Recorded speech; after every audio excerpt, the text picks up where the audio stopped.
España del siglo XIX, del siglo XX, del principio del siglo XX, nos encontramos con una España muy diferente en las zonas regionales que la componían. La España mayoritaria era una zona agraria, sin embargo Cataluña era una zona eminentemente industrial, una zona que comulgaba con Francia, con Italia, que recibía esa influencia. Pero desde el punto de vista social era una España convulsa, una España, bien, como toda Europa, que empezaba a vivir la revolución industrial, que vivía la lucha por los derechos de los trabajadores, la lucha por los derechos de la infancia, un activismo importante que nos llevó incluso a una guerra civil, en comparación con una España actual, que es una España moderna, es una España en la que la democracia está bien asentada, es una España en la que esa revolución social sigue existiendo en cierto sentido, pero no con la crudeza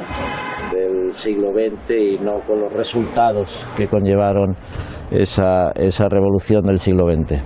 La Europa del inicio del siglo XX era una Europa tal como la concebimos hoy, inexistente. Eran países diferentes, eran países que podían tener cierta influencia con los demás, eran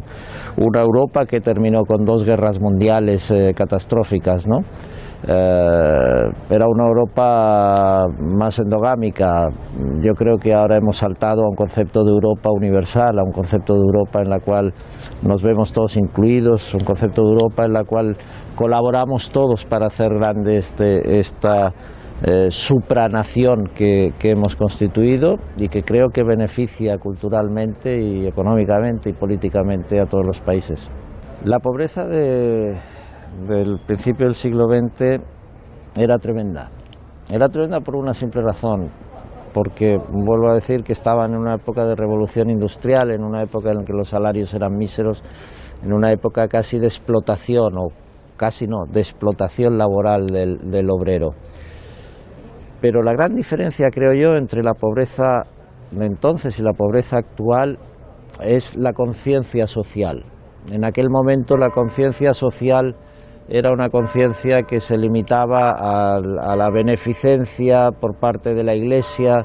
con un proselitismo destacado, una beneficencia por parte de los grandes burgueses, de los grandes capitales, pero siempre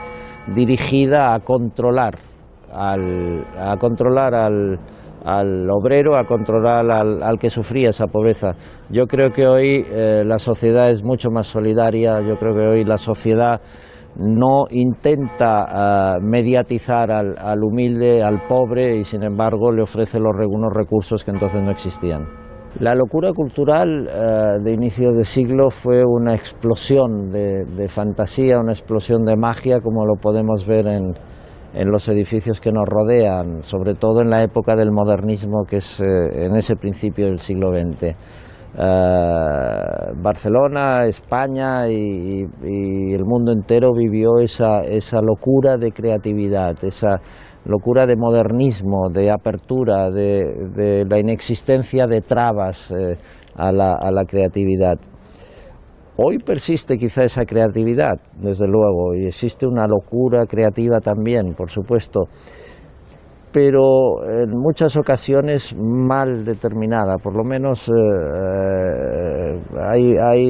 obras que pretenden ser arte que yo creo que se quedan por el camino, pese a que exista esa imaginación, esa creatividad, no deberían considerarse.